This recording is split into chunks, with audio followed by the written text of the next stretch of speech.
The less casual gaming. The less casual gaming. The less casual gaming. The less casual gaming.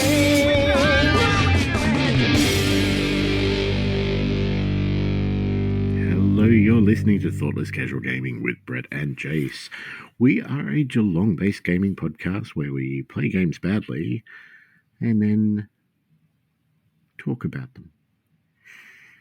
Sometimes that is exactly what we do, but every single time you say that intro and you say you're listening to Thoughtless Casual Gaming, I get the real urge to just yell, "No, I'm not."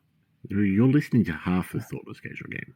Yeah, I mean, although I am hearing myself, I guess, so I am listening to all of it, but equally, there's this whole thing around you never being able to hear yourself the same way that other people hear you because you don't. Oh, I hate my voice. Yeah, but you hear yourself differently, right? Just if you're normally talking because it's all via bone conduction and stuff. I don't know. I'm not an audiologist, but that's that whole issue. So am I listening to the same Thoughtless Casual Gaming that everyone else is listening to? Well, everyone else has a choice. They've downloaded this episode. They're listening to it on their own volition. You're kind of coerced into this. Yeah, this isn't. It's not right.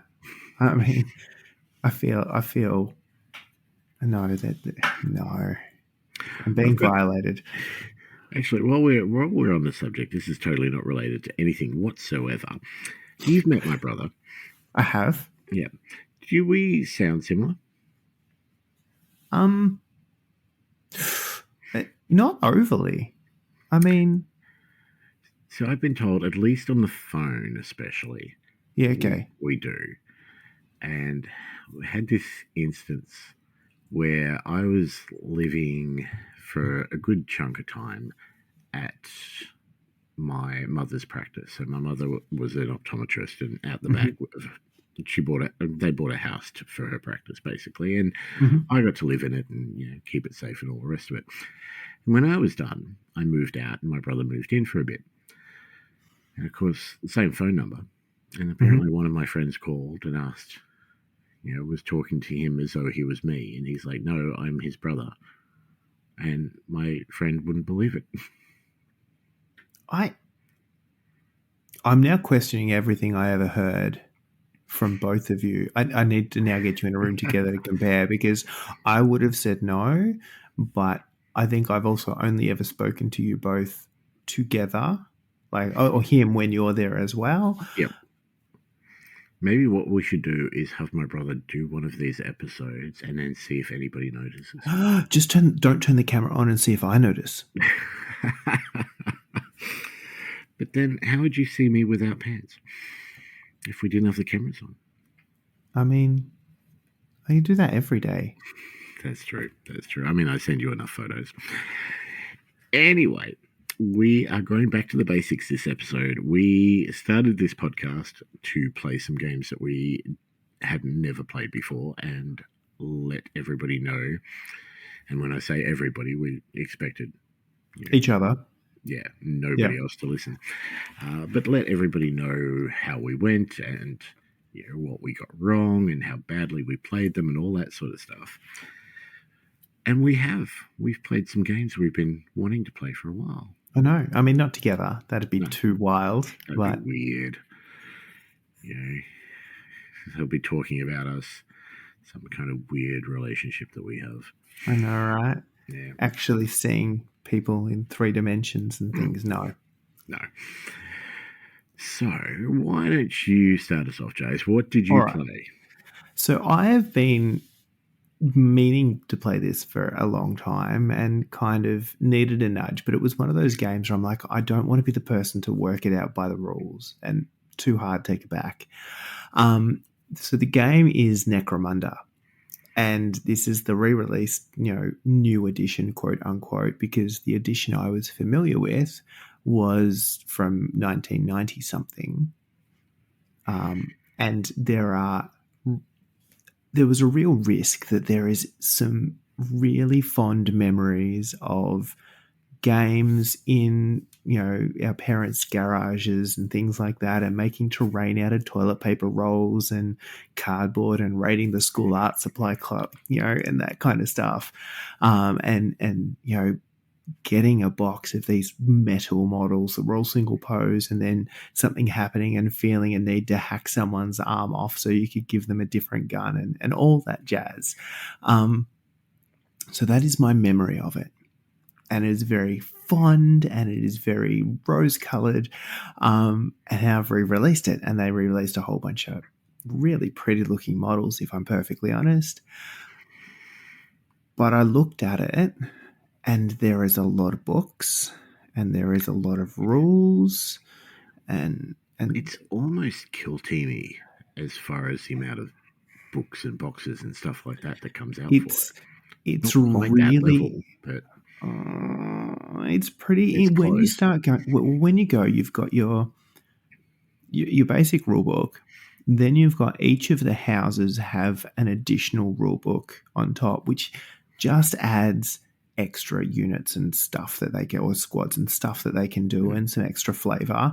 But then there's the Ash Wastes one, which adds the vehicles and stuff, and it escalates, and it's really intimidating to get into. But, and here's the good bit. Turns out, local nerd, literally down the road, which is my favorite location. It's like, we've got a Necromunda campaign running. There's, a whole bunch of dudes playing completely casually, very infrequently, zero commitment. I'm like, well, can I just come along and see how this goes? Because I'm curious. I am Necro curious. No, wait. Anywho. I am glad. First of all, I'm glad that you jumped on this. This is one of those games that I've wanted to play for quite some time, and so now I automatically assume that you know all the rules and can teach me. I'm now working on the principle. The way this is played out is I have now played. I spectated a game. I've now played 2 not quite full team multiplayer games, because there was more, like the second game I showed up for, there was like 6 people. 3 of us didn't know the rules, 3 of them did, and we're like, well, let's just get a little squad each, grab an edge of the table, and off we go. And then the last one was a little bit bigger, a little bit more rules, and there was only 3 of us, so we're like, screw it, let's multiplayer again. So that is my gaming experience to date, but I feel like it's not that hard. Like, we'd get some stuff wrong, but it'd be mostly okay. I reckon we could wing it.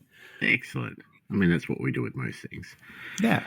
So explain, if somebody's never played Necromunda.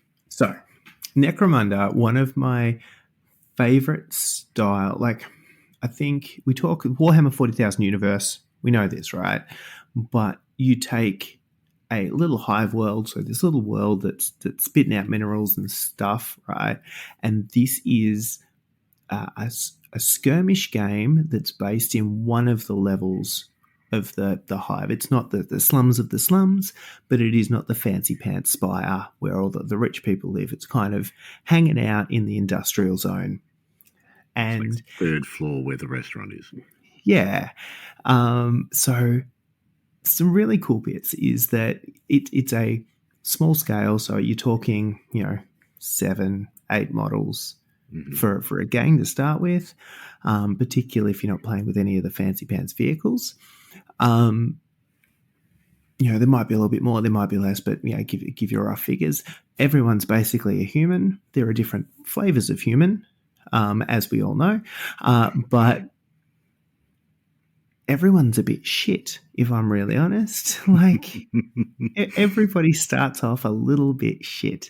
So you're in this, you've got your little gang, and the gang's generally aligned to these bigger houses, and so they have a theme. So you've got things like your House Escher, which are like this female-dominated house. So everyone's female because the males are just penned up for breeding purposes. The life.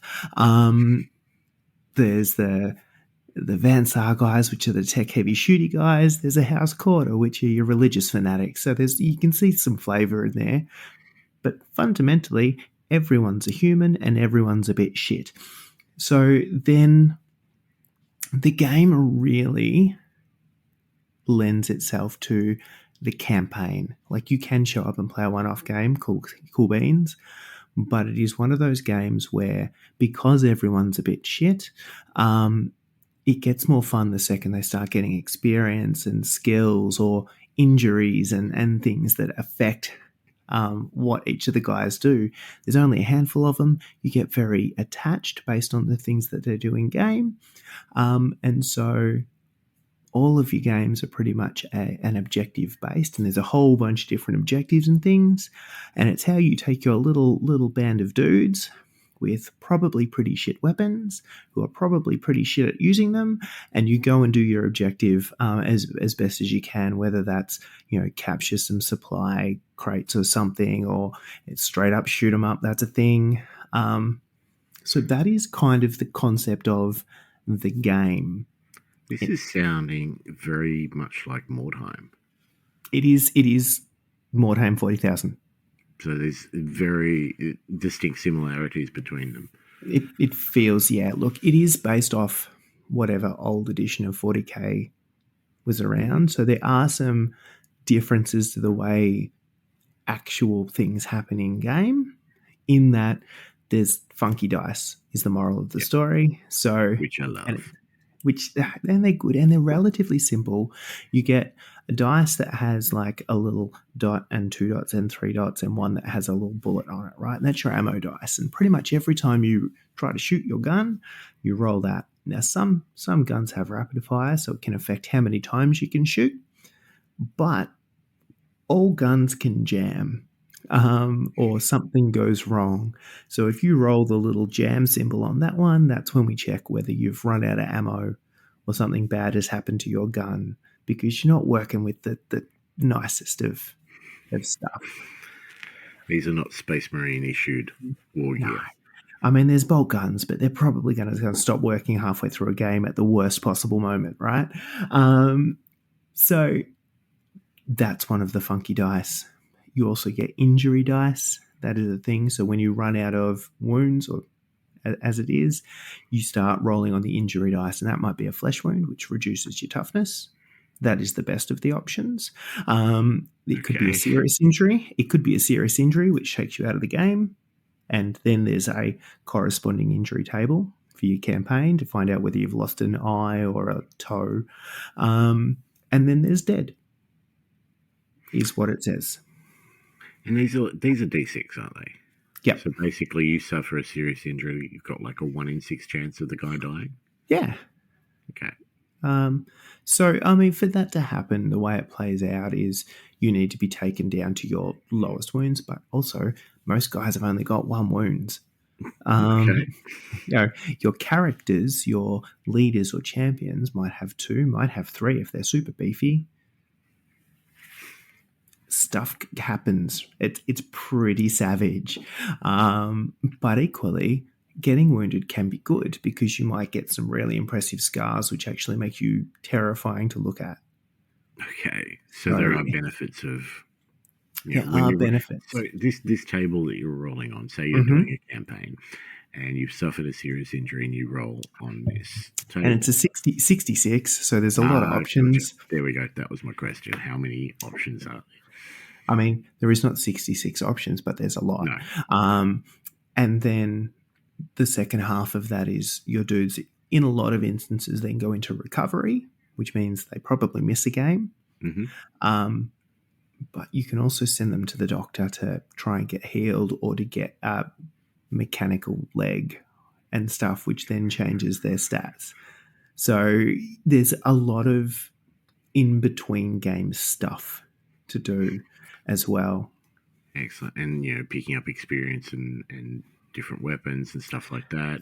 There's skill trees, there's all that jazz. So you can send guys off to, go and buy or barter for weapons, or go and search for stuff. And, when you really get into the campaign stuff, which, to be honest, I haven't really done, but you start, building your little territory and adding stuff to it, which gives you extra things, which lets you do more things. And so there's a significant amount of between game fun to be had and ability to customize, and that's between games. And then you just start talking about the ability to customize your gangs just normally anyway, there is a fair amount now, particularly if you start getting into the books for each of the houses. So with your games that you've been playing, you said the first one was reasonably small. What crew are you taking, first of all? So I have sitting here, it's now unwrapped because I got a little bit carried away, but I had one of the new Orlok gang boxes, but I've also got ideas for modeling that, which is taking a little bit of brain power and thought and motivation and stuff. I think we've been talking about Necromunda for a couple of years now, and I'm pretty sure that thought of modelling them has been there for most of this. It has, but I haven't had the motivation to do it, so they've sat in the box in shrink wrap for the last however long. And it's only now that I've rolled some dice and played some games went, ooh, that I've taken the shrink wrap off and I'm starting to try and logistically work out how I will make this happen. And I have enough understanding of the game, which is very little, where I can start going, right, well, I want to make my gang. Like, I don't want to convert a whole bunch of stuff and be like, oh, this doesn't actually work in the game. So now I can build a gang and be like, right, well, there's my starting gang. Let's get to modeling, because now I know how many dudes I need and what their basic loadout is and stuff like that. So you can actually model that on. I'm a little bit excited, but there's a lot to be done. So that is the plan. However, I also had, because that's the person I am, one of the original 90s metal Van Sar gangs. And because I'm the person I am, I have all of the models for that, except the heavy stubber's gun, which really irritates me. But anyway. The dude, but not the gun? I've got his dude, I've got his backpack, I don't have his gun. It is the most frustrating thing in the world. Anywho, and I'd painted one of those models about 5 years ago. Maybe more. Probably more now I think about it. Yeah, it should be fine. You just look at the colours and repeat that. Oh, that's what I've done. So I went, do these models still work? And it's super cruisy. And the guy's like, yeah, we can make that work. Just bring some models along and we'll work it out. And so I did. And we worked it out. And so between games 2 and 3, I painted them. So I have a starting gang painted. And I had to try and remember what the hell I did to the first model. And it's close. It's good enough. Why do I always start with the leader though? Because he really stands out. Well, I mean, that's not a bad thing if you're going to paint one model and then try and recreate it. Having the leader as the first one's not necessarily a bad one, because it makes sense that he'd look somewhat different. Yeah. I'm not sure if it's I don't know. We'll see. Either way, it was fun. So look, I've painted 7 or so models so far. So how many did you start in with the first game? So the first game was, so your full starting gang rating would be 1,000 credits. 1,000, random number.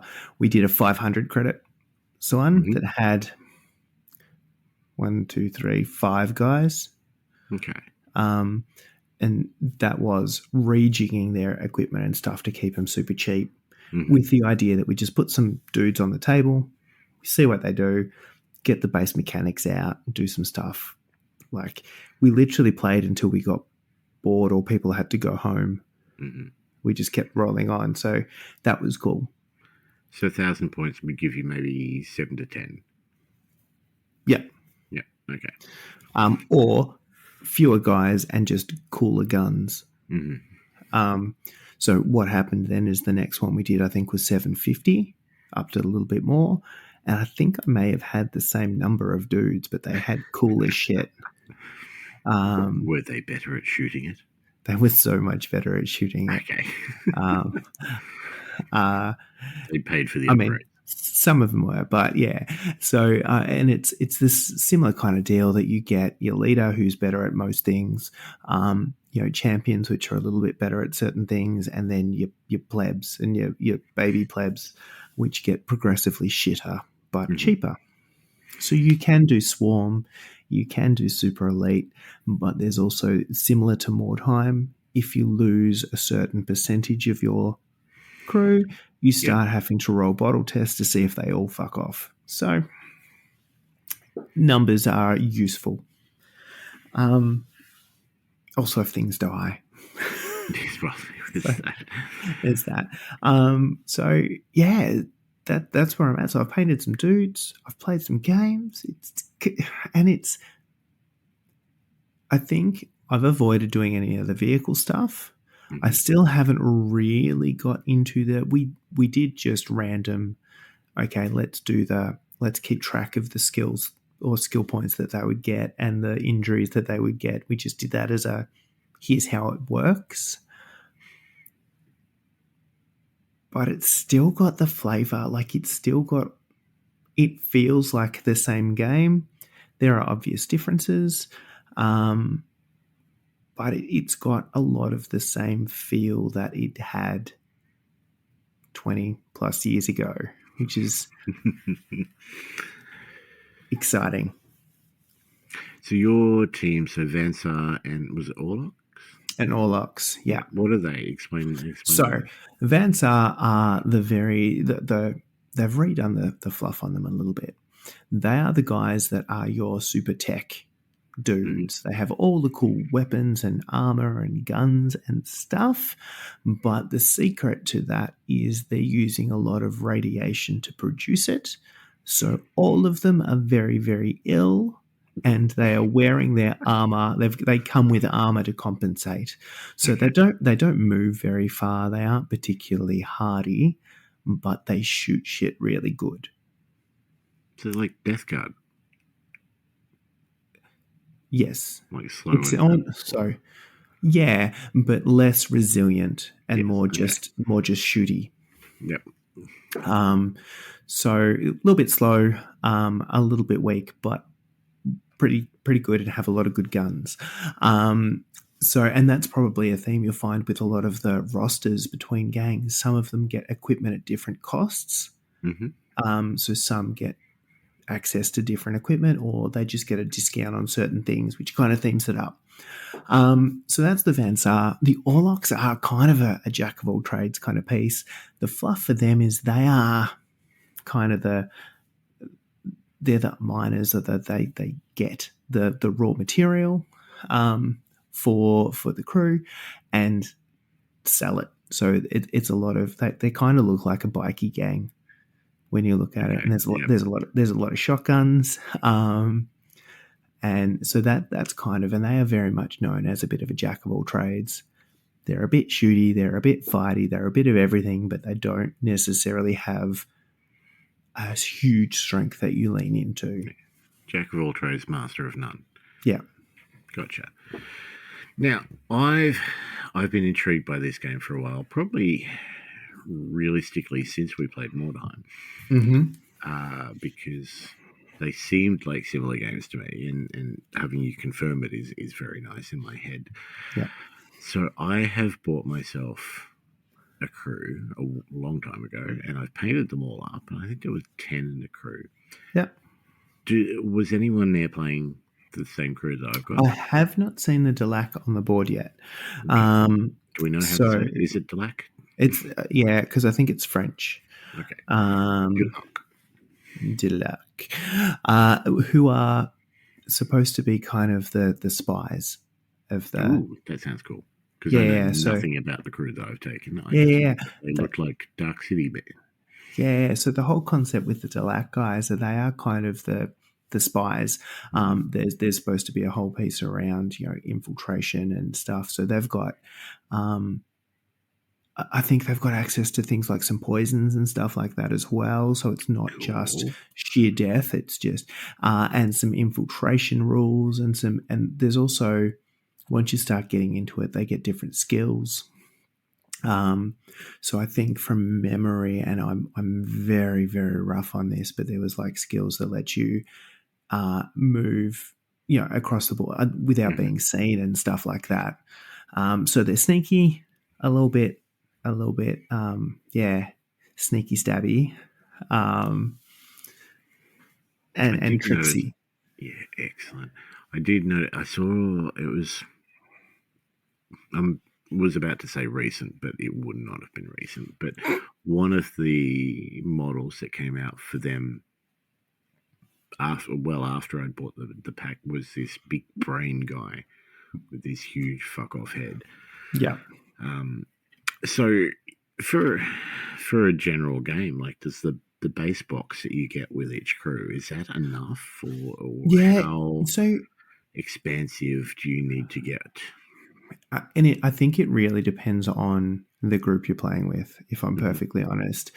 In that, you could probably, I think it is one of those games, and this is just what I've been told by the guys I've played with, has been it's one of the games you can break. Like you can bust this game if you just totally min-max the shit out of it. That is not the point of the game. No. And that's when the game stops being fun. So you can absolutely, and I think Goonhammer do a bunch of articles on each of the houses and each of the basic gangs. And with that, they sort of say, here's the good shit, here's the bad shit, but here are some optional crews. And they give you some basic crew builds.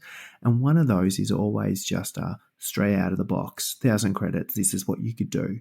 Here's how you could build it.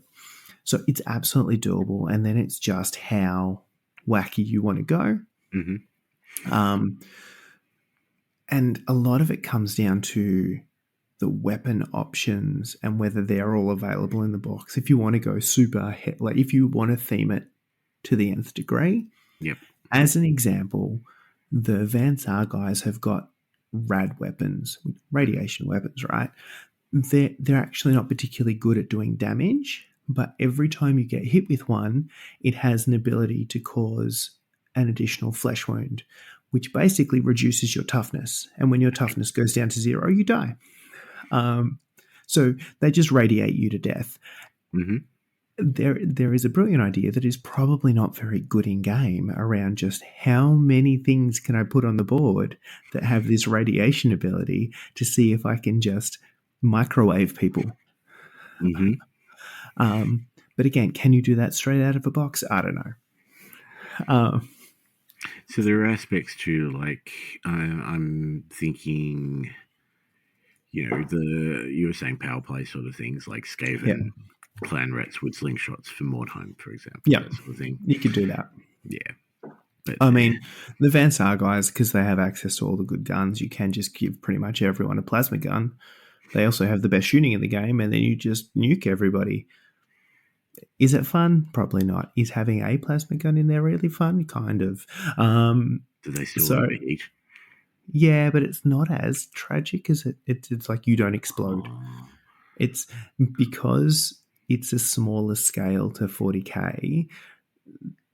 I suppose the results aren't as catastrophic because one guy is a large percentage of your crew. It's not one dude with a plasma gun out of a squad of 10 who nukes himself. So they are kind of adjusted to that scale. Gotcha. Makes sense. So any plans on playing it again soon? Yes. Exactly when I'm not sure. Normally I just wait for the guys to say, hey, we're playing games. And I say, good, I'm going to just annoy someone to explain the rules to me again.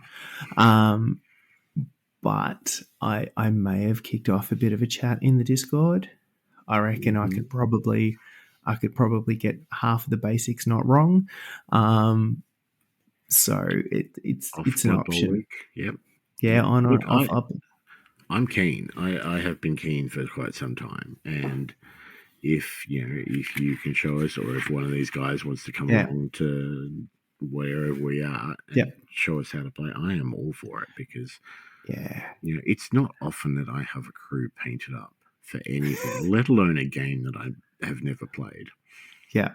Yeah, no, it's super fun, and I think part of that is all of the guys I've met that have been playing are super cruisy about it, and they're sort of like they're doing fun shit. Mhm. Like we're chatting the other day about this little Juve, which are your baby guys, right? They're the shittest of the shit, who rocked up and didn't have a gun. Or got some skill that gave him like handcuffs or something, so he could basically cuff someone. And so he ran at a chaos spawn and tried to handcuff the spawn. This kind of fun. Did the spawn actually have hands? Well, he tried to cuff a tentacle. I'm pretty sure he was consumed by said spawn. It's Points for it is, effort. yeah, it's one of those games where it is like you remember those moments. Mm-hmm. Like there's some real. This is maybe not a good idea, but God, it'd be cinematic. And let's give it a go because there's always a chance, right? Yep. So yeah, it was fun. I've also seen some absolute murder. So it's kind of okay. We stay away from that guy and we shoot him from a distance. But like, I legitimately had a moment in the last game where the heavy weapon option that came in the old 90s box that wasn't the stubber was a plasma cannon. Mm-hmm. And I like painting glowy shit. Yep. So I absolutely painted the plasma cannon. And then because he had a plasma cannon, I put him on the highest possible point on the board when we were deploying. And he walked to the edge of that point and he blasted the hell out of something, and it was amazing. After he rolled a 1 to hit the first time round, Mm-hmm. and did not blast anything. I'd paid so much. It's like a third of my entire gang is this one dude. And then somebody else with a pissy little like pistol took a shot at him.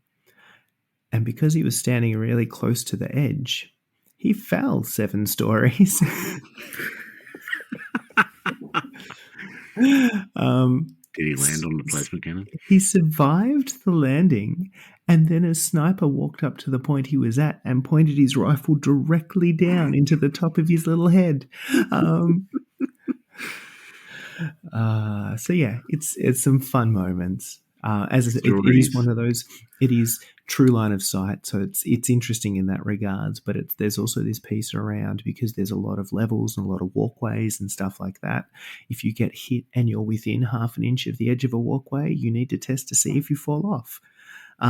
You can have weapons that have knockback that knock you into things or knock you off ledges and stuff like that as well. So there's a lot of extra stuff that flits into it. It's been fun. So rating, give it a rating between 1 and 14.5. I need to get a little bit more into the detail. I need to be a little bit more confident with the rules and how they work. And I feel like I'm only peering through the doorway at the moment. So if once we get into vehicle rules and tactics cards and how Games Workshop like to pile rules on top of rules. Yes. Yeah, I have noticed that. There's going to be a little bit of that. And I feel like that may or may not change the rating. But out of 14.5, like I am sitting at a very enthusiastic, solid, 9 or 10 at the moment, going, I want to do some more of this. Like this is sounding good. It's got all of the campaign stuff I like. It's got all of the narrative kind of stuff I like. It doesn't feel like you're walking into a game to try and win the game.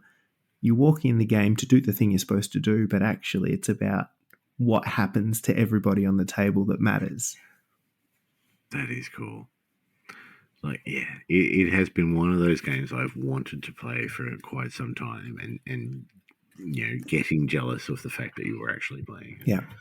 Yeah. There's also like there is a lot of books, but the upside to that is there is a lot of background and a lot of flavor in those books because some of it is rules, but a lot of it is pretty cool artwork and really good backgrounds for each of the major sort of houses and stuff. And, they've updated the models. They still feel like Necromunda models. Like, you could look at the 90s version and the today version and go, I get it. Mm-hmm. You just, the sculpting has gone so far. So, yeah, no, there's a lot of good in it. I'm pretty excited. And let's face it, the lore that GW does. They do well. It's next to And, yeah.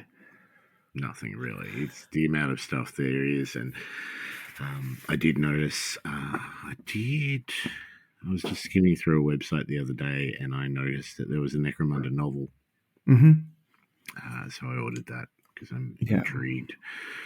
And I really like the stories and the stuff about the not characters. Like, I mean, the Primarch models and stuff, the novels where you start talking about all the characters from the stories are cool, and I dig them, and they're fun.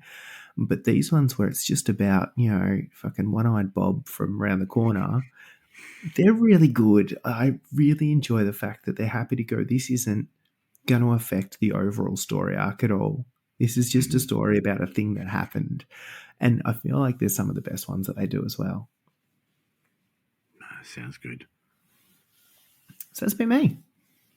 I need to come along. I need to jump on board this because I was thinking way back when, I think at the end of our first year, we did an episode where we talked about games we wanted to play in the following year. This has been on there for a while. Yeah. No, intrigued. I have played nothing like what you played. But you have played. I have played. It's true.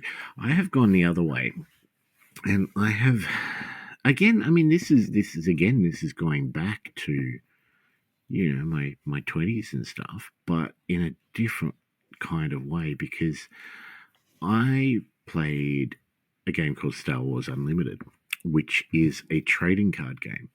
Okay. And it has been a long, long time since I have played a trading card game. I, used to play Magic back at uni and, had a lot of fun with it. And I've, done time on numerous other trading card games. I've played everything from, Magic to the Warhammer games. I was I helped run Australian tournaments for the Warhammer Fantasy and the Warhammer 40,000 collectible card games. I played a lot of the WWE trading card game. I've played the Monty Python and the Holy Grail and Simpsons collectible card game. I've dabbled with a bit. It does feel like coming home for you a little bit. Yeah, but it's been a long time. And I mean, there's something to be said about grabbing a pack of cards and opening it and the excitement that you get, if you pull something great.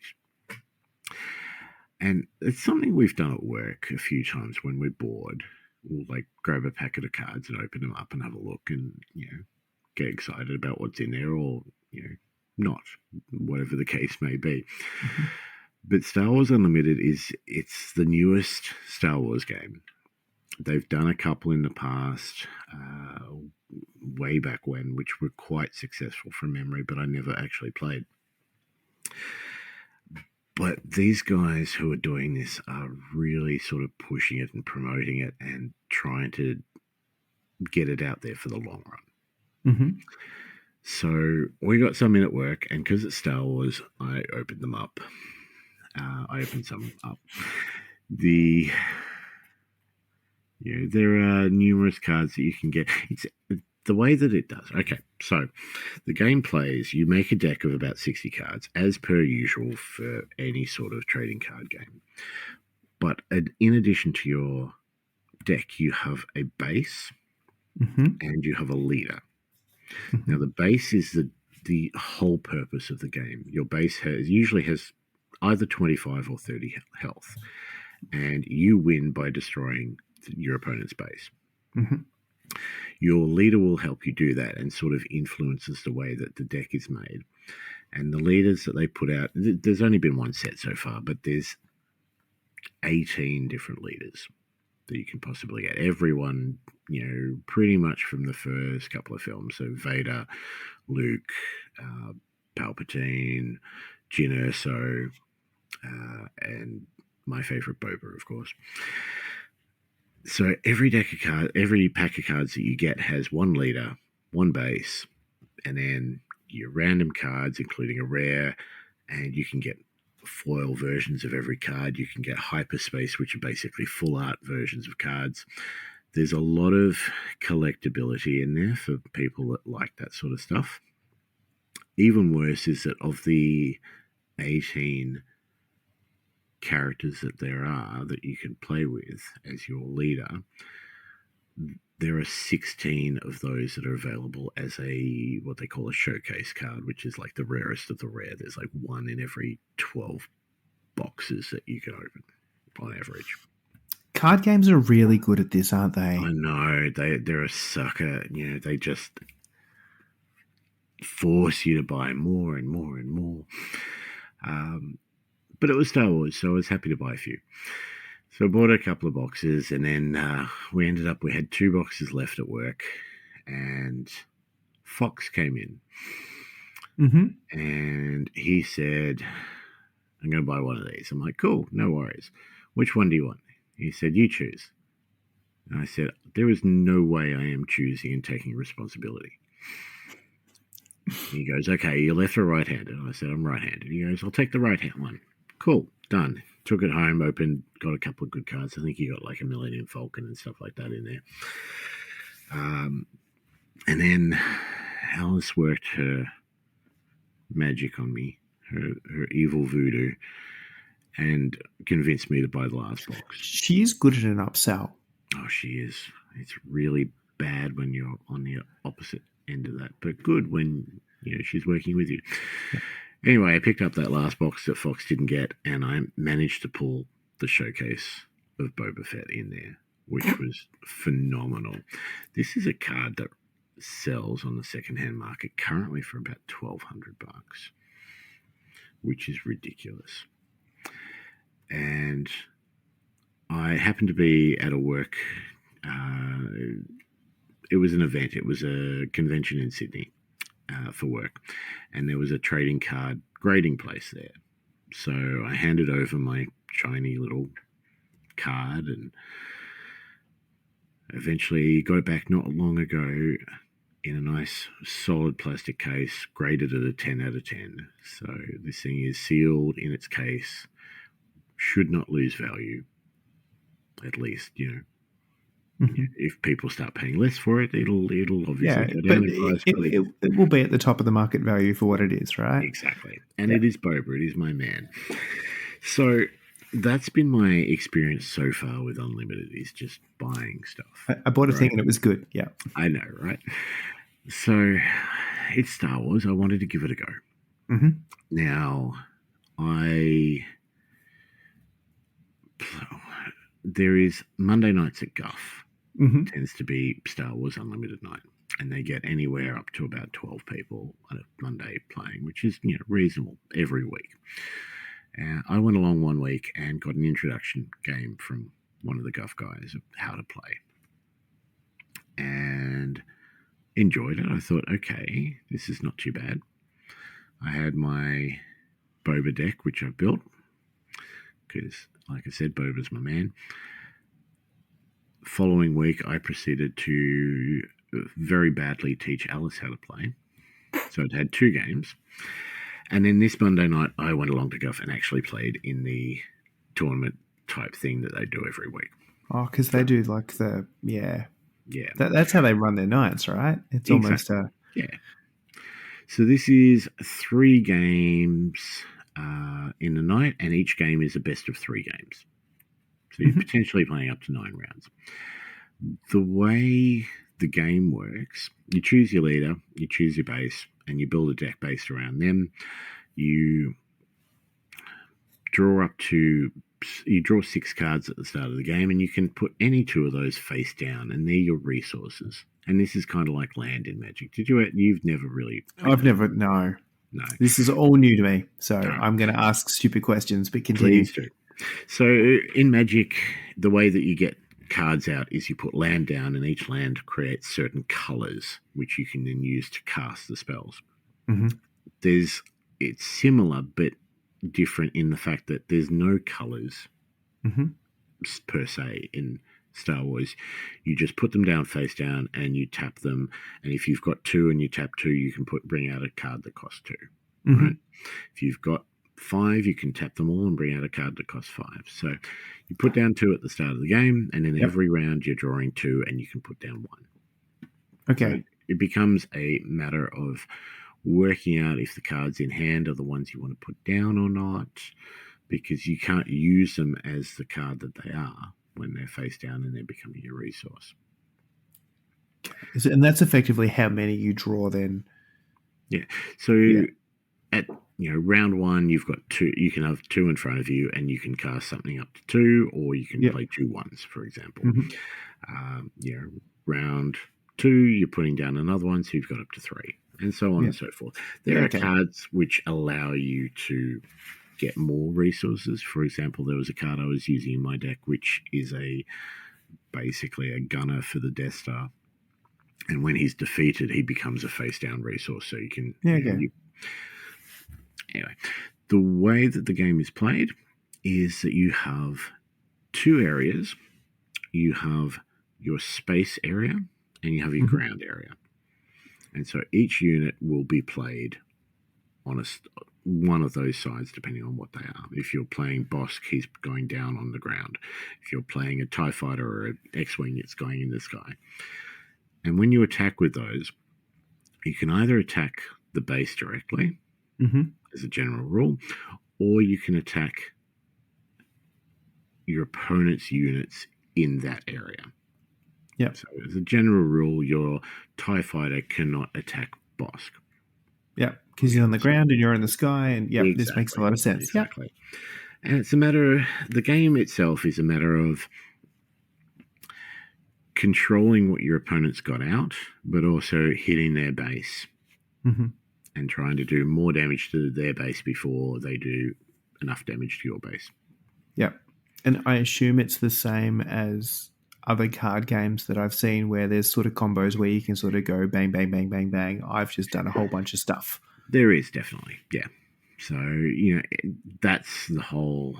And that's the thing which I've always liked about trading card games is finding those synergies between cards and working out what works well with things and stuff like that. I did none of that for Monday night. What I did was... In the cards that I've bought, I've been very lucky with my pulls. Like, ignoring the fact that I pulled the most expensive card out of the whole set.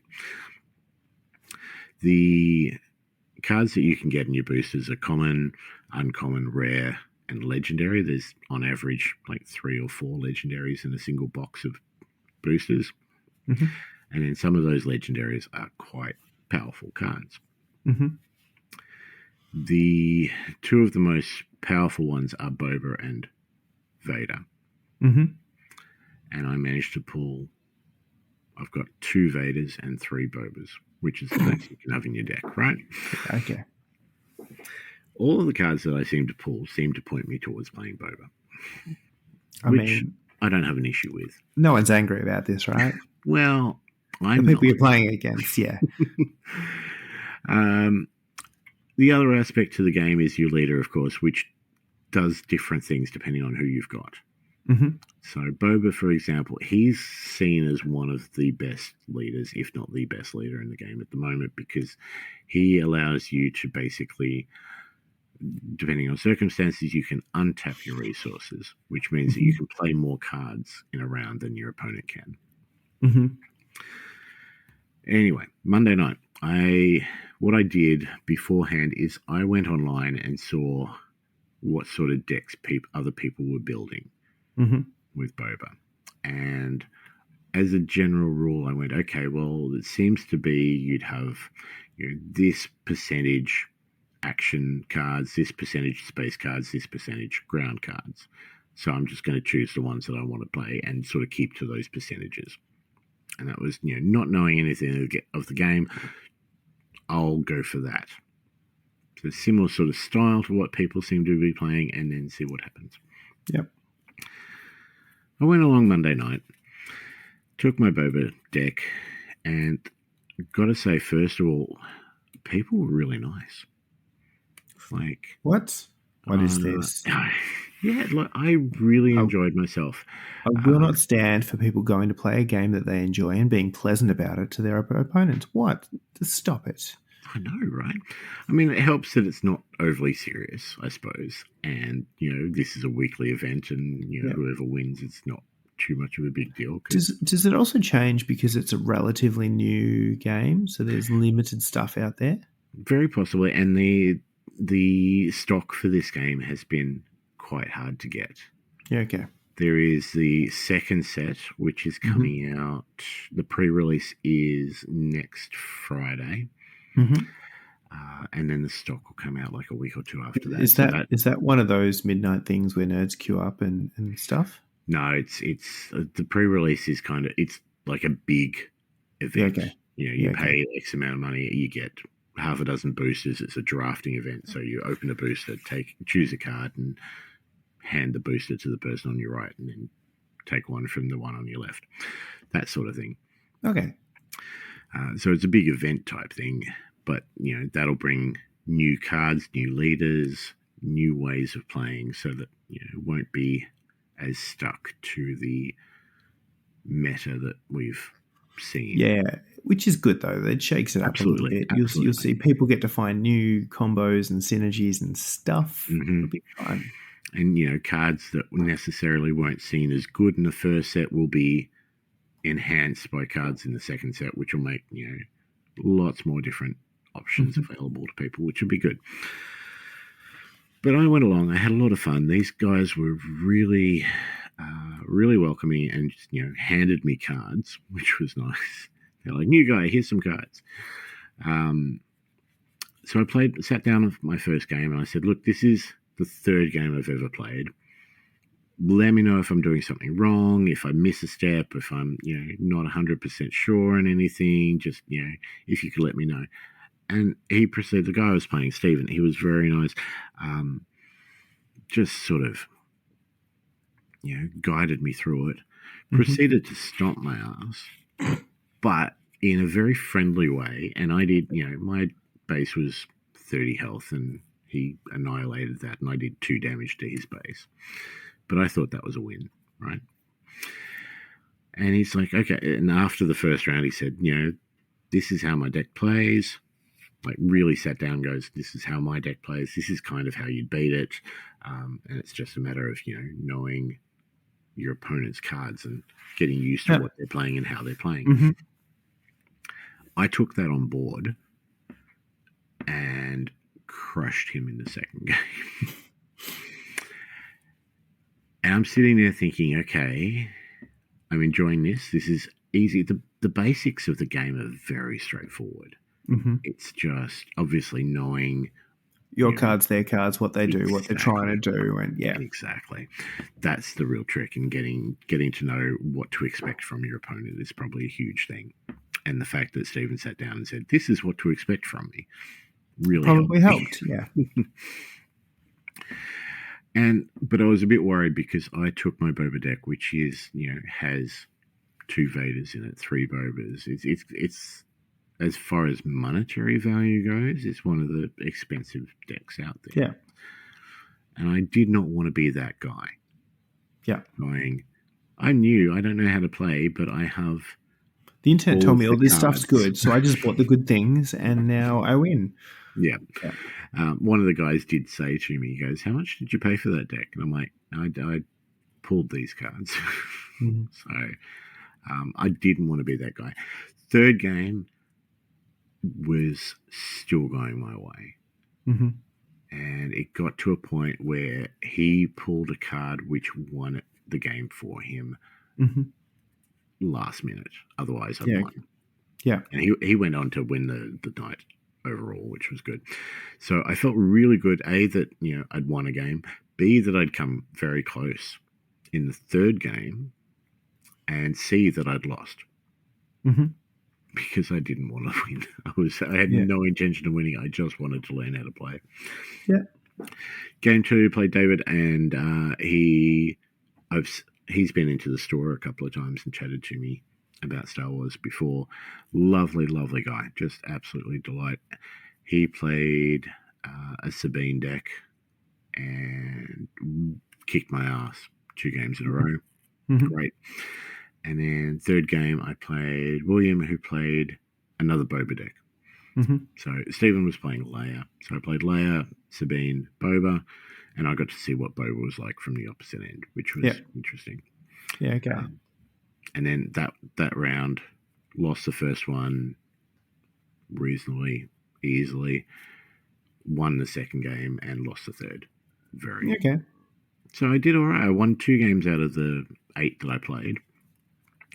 I got to experience Boba on the other hand, and I also got to experience the frustration that people have with Boba because game 3, Stephen, at one point Stephen's like, God damn it, I hate Boba. I'm like, oh man, I'm sorry, but he's my favorite.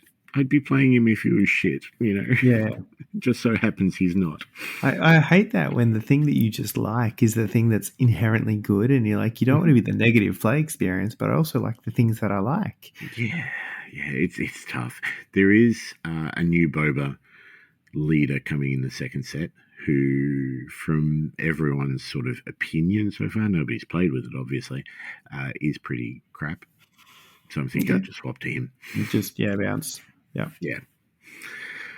But look, it's a trading card game. To get a lot of cards and have a lot of options for building your decks, you do need to spend a bit of money. Yeah. We're used to this. But like I said, very straightforward basics. It's, keywords and knowing what your opponent's going to play, that's going to be the tricky part. Mm-hmm. But I had a lot of fun. The guys were really great. And I'm keen. All right. Star Wars. I mean, I feel like it's a concept that you like. The concept of the trading card, the deck building and stuff is right there, right? Yeah. It is, if the game itself is, and I would say I prefer games that have simple mechanics and complex tactics than the other way around. Don't give me complex mechanics and simple tactics. That's no fun. That's just then whoever knows the wankiest thing the best wins. And then it's just a case of, all right, well, it's a good IP, it's a good game, and it's a good group of people. Like, what else? What else do you want? I know. There's a lot of different ways of playing it too. So, Leia is very much, from the gist of things, like an aggressive, throw a lot of things at people fast sort of deck. And if they weather that storm, you lost. Oops. Yeah. Boba seems to have more tricks up his sleeve. Vader's aggressive. Some of the other leaders are more controlling on what you're doing. A lot of different ways to play, and a lot of different cards in the set. So you could, and there's no limitations too. Like, you could play a Vader card in a Leia deck. Okay. Sort of stuff. There's limits and penalties to play cards that aren't sort of specific to your deck. Yep. I won't go into it. No, but it's a very similar concept with a lot of games, right? Is that you've got freedom, but there's theoretical benefits to playing the themed stuff. Yeah. And if you happen to find that a non-themed thing, even without the extra benefit, works for you, go for it. Yeah. It's kind of like I used to play Raw Deal, which was the wrestling game, quite a bit. And in that game, you'd build a deck around a particular wrestler.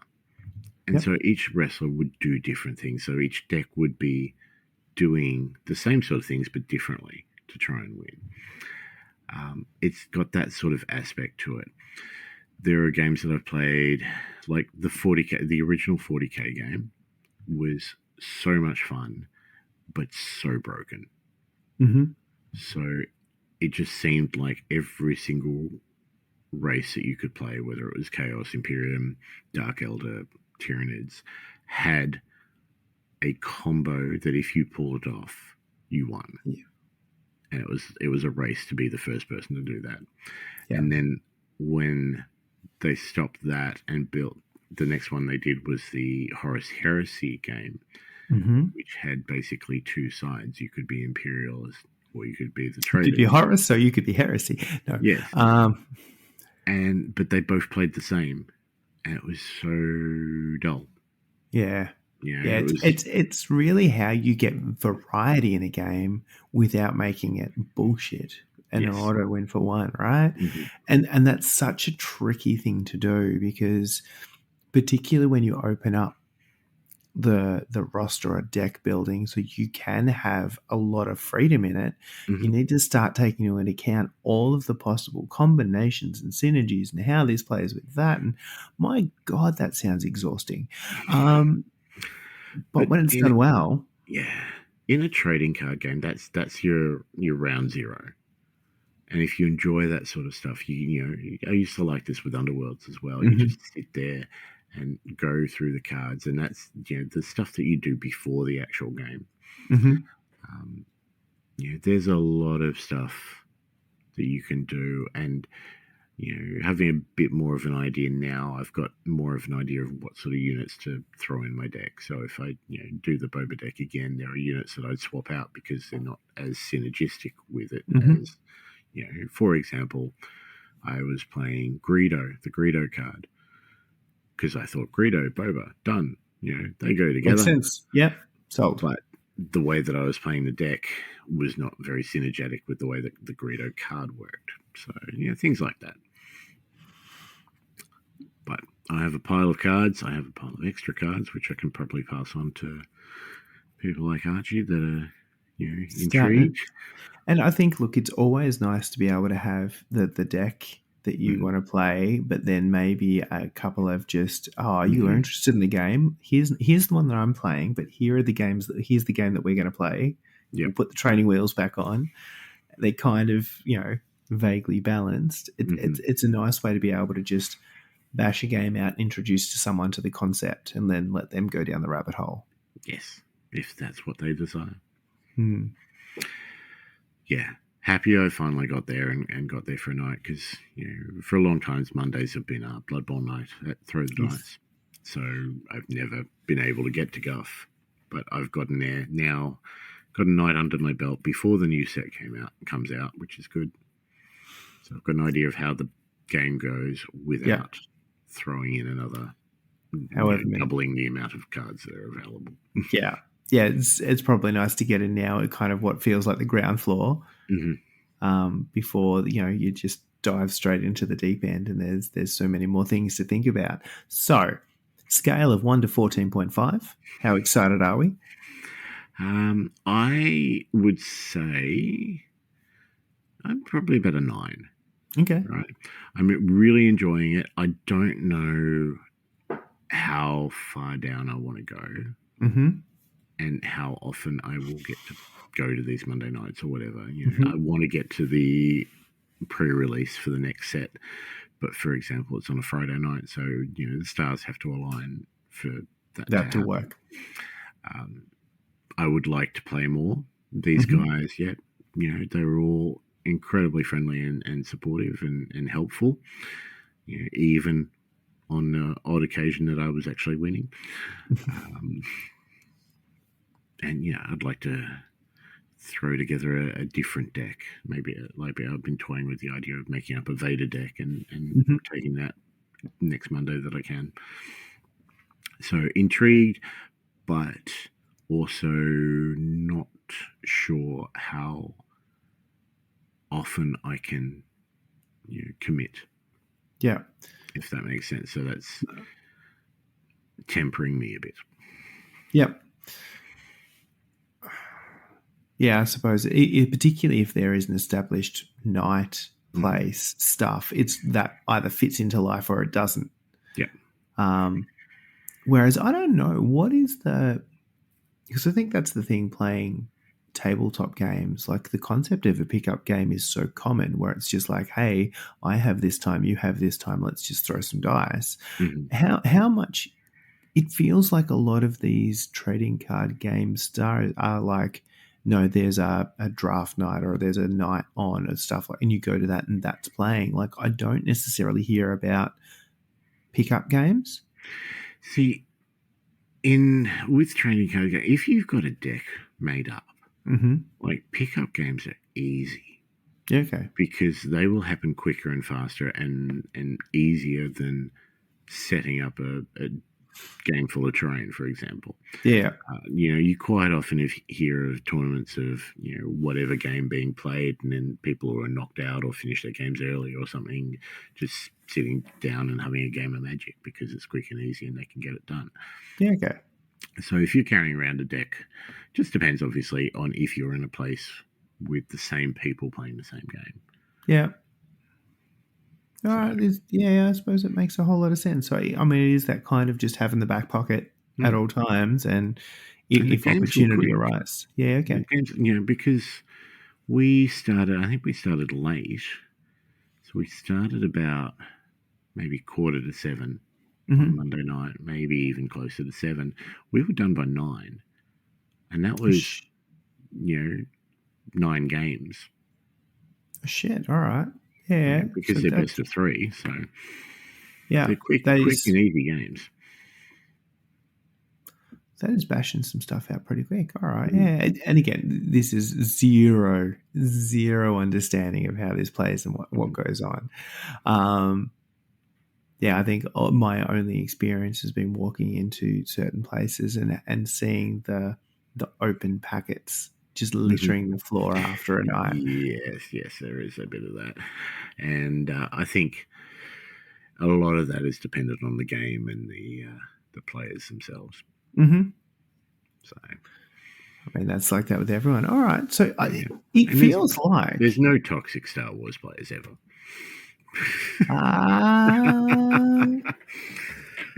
I don't know what it is. Star Wars has some of the worst fans in the world. How fucking terrible! Right, tell me there is a Jar Jar. No, not yet. All right, tell me when it's coming. All right, I'll let you know. There's got to be a Jar Jar deck, surely. Tell me there's a leader option. We can do the whole thing. Yeah. The first set is basically a lot based around 4, 5, and 6. There's a bit of Rogue One in there. There's a little bit of that's pretty much 4, 5, 6, and Rogue One, right? Yeah, all right. They've stuck to their what they knew was going to be safe. Yeah. The next one is a lot to do with Mandalorian and also safe. Book of Boba Fett sort of thing. Yeah, that sort of period. Yeah. But also extra characters. For example, there's another version of Boba, like I said, as a leader. There is a Jabba, the Hutt leader, whereas there's just a card that you have in your deck in this set. There's a Bosk leader. Again, just a card you have in the set. And a little bit more also based around Solo. Yeah, okay. So there is a Maul card in the next set, but he's not a leader. He's just a character that you play. Okay. So I'm guessing episodes 1, 2, and 3 might be next set after this one. There's lots. I mean, it's a deep IP to play in, right? Yes, very much. There's lots of room to play. But I feel like a deck of the most irritating characters ever is kind of amusing. Anyway, that's just the saddest to me. That's definitely a you thing. I really feel like, though, this has been a little period of wins for us to be like, actually, here's games that we've wanted to try and we've tried them and they have not disappointed. Unusual, yes. This is juicy. This is terrifying. I was about to say how long can we keep it up, but Blood Bowl's starting up again shortly. So yeah, and Blood Bowl 3 introduced crossplay. There's a problem. There is that. Yep. Although I'm pretty sure my Xbox is on its last leg, so we'll see how long that lasts. It's struggling. Time for a new one. All right. We've got a couple of things on to talk about too. We have things, and they are thingy. Yes. Speaking of things, You should paint one. It's like we planned that, and we had I all know. we don't plan. Who are we kidding?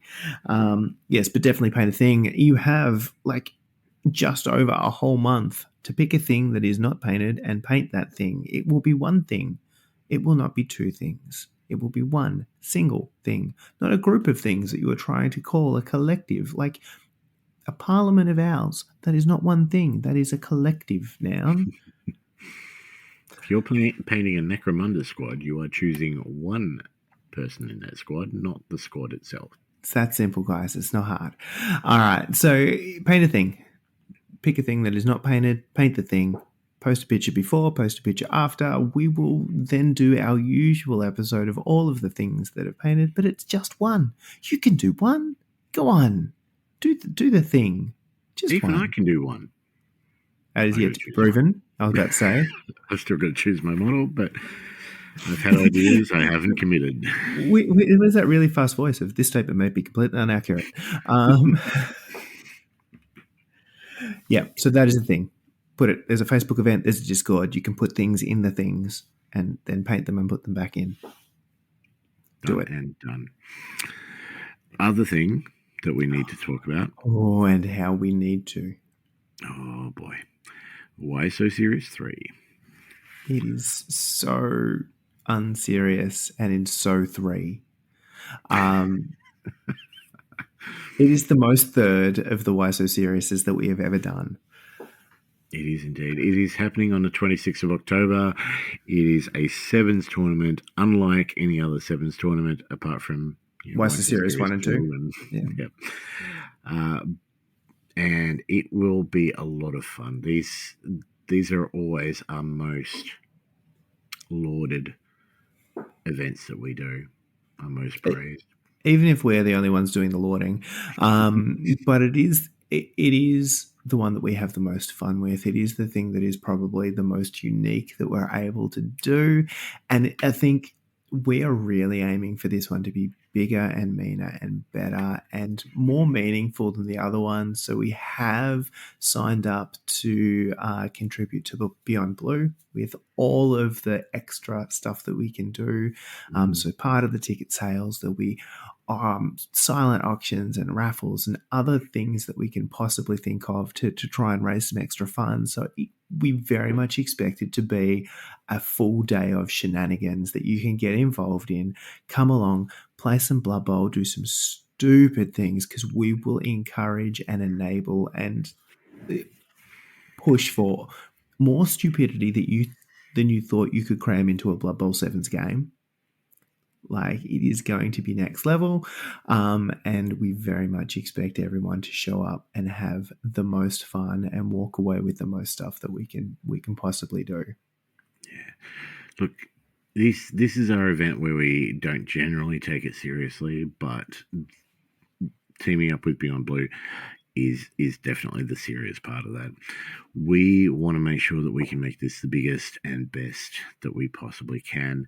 As such, we are asking people, if you are interested, sign up, grab a ticket as soon as possible. We want to be able to throw as much stuff at you as possible.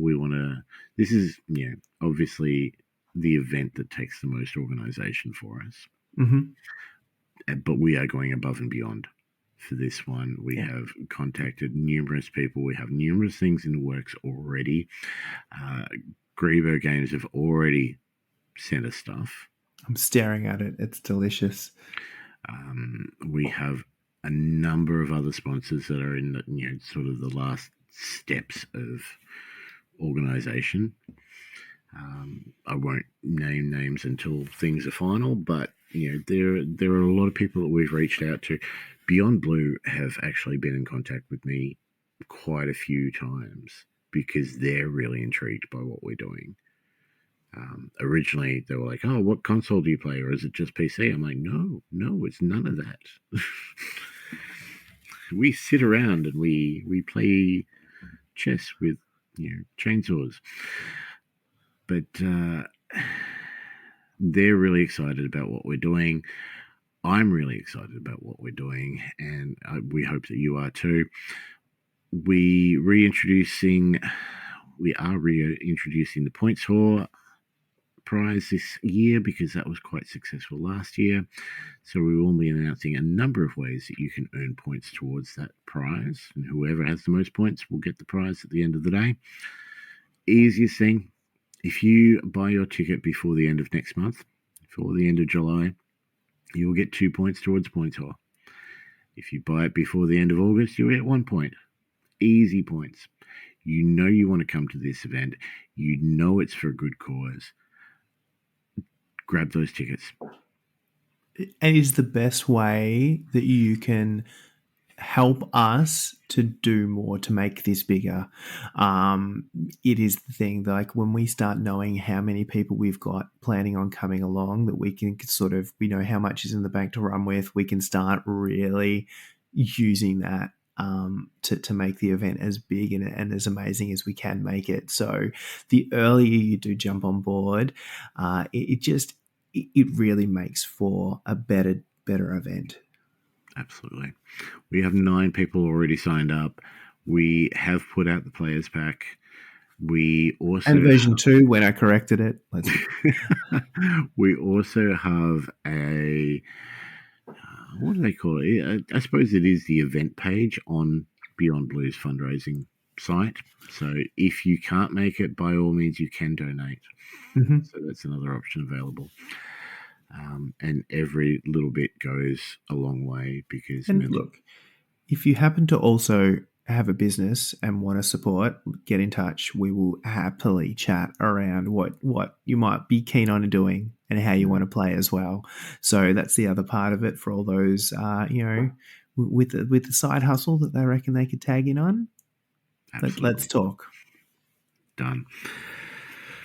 Really, just want to stress how important this is, not only for us because it is our most fun tournament of the year. It's the one we do put a lot more effort into because we need to think of crazy, silly round rules and all sorts of stuff. Fuck, it's hard work. It's good hard work, but it's hard work. It is great hard work. But also, this one, we really want to make a splash. And we'd love to hit that sort of 40, 50 player mark. Yeah, and I think this is really, we sort of had a chat earlier in the year and said this is a really fun tournament, it's all about not being serious. But I think we've all either been directly or know someone directly affected by their mental health, and it's one of those pieces that I think the older I get and the more people I meet and the more you see how prevalent it is and the more that we just wanted to do a little bit to support a few people. And this is the best way we could think of to do as much as possible and still keep it the most fun day we could possibly think of. Absolutely. I don't know about you, Jace, but I know on a personal level I have lost a couple of friends due to mental health, and if we can just give a bit of cash to Beyond Blue and they can help out just one person, it makes a hell of a lot of difference to more than that person. So any way you guys can help us is incredibly appreciated. And then we will do some stupid things, I promise. We'll make it worth your while. Oh shit, we are setting up that booth anyway. 5-cent kissing booth. All right. Expression on your face. That is nicer than the booth I was thinking of. But anyway, your booth had holes, didn't it? I'll put the whole bit away from the drill. Yeah. Anyway. Thank you very much for listening to us ramble on. Give us a follow, Facebook, Spotify, Podbean, Twitch. Drop us a review. We've had some very nice 5-star reviews on a few of those. I should read that one day. Yeah, well, Spotify, you don't get to leave a comment. You can just give us 5 stars, which people have for some reason, which is great. It costs them nothing.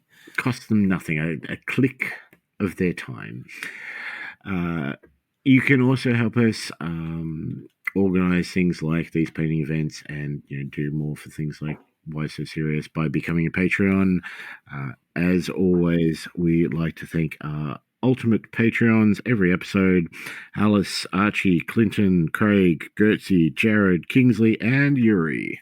Thank you guys. You guys are crazy, but we love you for being crazy enough to love us. I mean, you know what? Stupid is as stupid does. Anyway. On that note, laters. Gotcha.